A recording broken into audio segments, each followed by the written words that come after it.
Back from vacation. We missed a lot, too, man. We missed the Mel Gibson tapes. Yeah. Although the second tape is still very, very hot. First tape was his great little rant with the his racist rant, which I don't know. It's a telephone conversation. Absolutely right. What are you doing? Say whatever you want. And Michael Richards said something publicly which was stupid. That's fair game. This is something like Dog or like Alec Baldwin. Look, people fucking yell things on the phone. Yeah. God. A private conversation, and some dummy is taping you, and you know, blurt something out. Well, how the hell you hold it against somebody and fire him? What's the backstory, though? Mel Gibson was married for many years, had a lot of kids with his wife, and then 28 years. 28 years, dumped her. Then he found some hot piece of ass, crazy Russian model chick or whatever she is. He found a face, yeah, with no substance behind it, and obviously the relationship is going bad already. They have an 8-month-old, I think. Yeah. And she's there taping him on the other side of the conversation, other side of the phone, and then releasing it to everybody. And he is losing his fucking mind. She said he had hit her, though. I'm not defending her. I fucking loathe her. But she said he was abusive and nobody believed her. Mm-hmm. That he was like an abusive guy and people just didn't believe it. Or I tend to believe that he probably did whack her. Well, listening to him go off like that, you can see how it could kind of take the next step to cracking her in the face, perhaps. There's a Chris Rock thing happening there? Yeah. But I understand. There's something like, because the next step is just cracking her. I think he's a drunk. I think he sounds to me like a drunk who is yelling when he's drunk. That sounds just like the ramblings. You talking about Mel Gibson or me? Mel Gibson. Oh, okay. He only said a few racist You're things. talking about the Borgata. You're a happy drunk. Mel Gibson seems to be an unhappy drunk. Yeah. My phone conversations are fun. Yeah. Okay, good. You don't say racist stuff. You don't say racist shit on the phone. You just yell it at the dealer. So why don't we play the first Mel Gibson tape, the racist one? It's a quickie. Yeah. And then, man, you know, Sam cut up the second tape, but fuck that. I say we just let it roll. Let it fly. All 7 minutes and 53 seconds of goodness. Compelling. I love it. Yeah. Trying to breastfeed with first one. Fucking foreign bodies in you.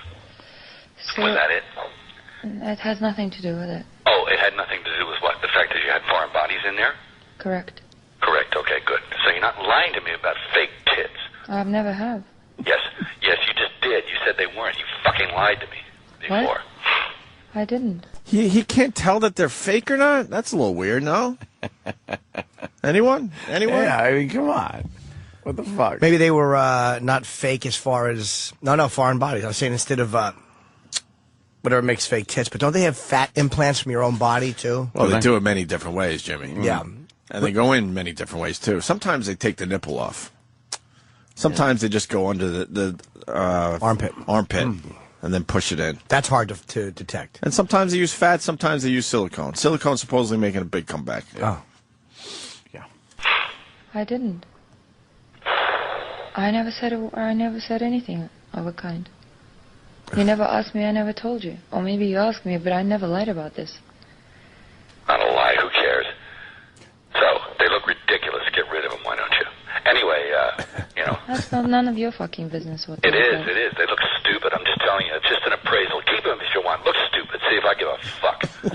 You know, but they're too big and they look stupid. They look like some Vegas bitch. They look like a Vegas whore. Mm-hmm. And you go around sashaying around in your tight clothes and stuff. I won't stand for that anymore. I don't walk around. I don't walk to be that.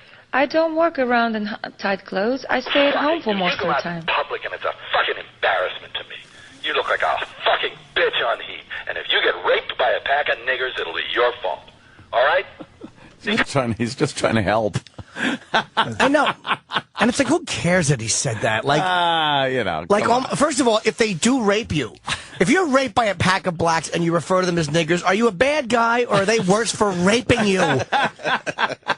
By being mad at that, what people are saying is, do not call the rapists a racial epithet.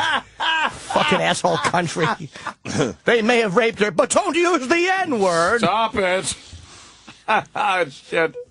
Because you provoked it. You are provocatively dressed all the time with your fake boobs you feel you have to show off in tight outfits and tight pants and stuff. You see your pussy from behind. Ooh. And that green thing today was enough. That's provocative. Okay? I'm telling you. I'm just telling you the truth. I don't like it. I don't want that woman. I don't want you. I don't believe you anymore. I don't trust you. I don't love you. I don't want you. Okay? Okay. Stay in the fucking house. I'm not giving it to you, but I'll let you stay there. Okay? I'm really confused because all the man. stuff he doesn't like about her, Yeah. wasn't that what attracted? Oh, that happens a lot. Yeah. Yeah, that happens a lot. You know, He was attracted by all that stuff, You and go- now he you go hates for the hates all whore. that stuff. you go for the whore, and you know, then you realize you don't want the. Do we know where this be went doing that bad? anymore. Not sure. Not sure, because obviously it went bad before this phone call during started. Mel's upbringing, perhaps in Australia. This whole thing is a guy just yelling about his chick because he really thinks that she's behaving like a whore or dressing like a whore. Right. And he said, if you get raped by a pack of niggers, that's just some dumb thing you yell when you're drunk. You get chick. It doesn't Exactly. mean anything. But There's not a racial component to this argument. But once again, he didn't care that she dressed like a whore. So what went wrong where all of a sudden he turned on this whole thing? You know what I mean? That's what happens in relationships. You You know don't want- exactly what he was getting into with this broad. Now, guys do this all the time. They pick up a girl who's dressed provocatively. Her personality is kind of flirtatious and whore-like and shit like that. And then after a few months or year, or whatever the fuck it is, you start looking and you think, like, I don't want her. What's she dressing like that for? Right. Going outside. Some guy's going to fucking, see that and pick up on her. And it's more commonplace than the other way around, where guys are fine with her being a whore or looking like a whore for Sure. the entire relationship. Well, our lovely executive producer has unbelievable timing. We wanted Patrice O'Neill on the show for other things, but Patrice is calling in now, right in the middle of the Mel Gibson tape. So this is perfect timing. Thank you, Steve. Really appreciate that. So we'll get back to the Mel Gibson tapes in a second. Patrice.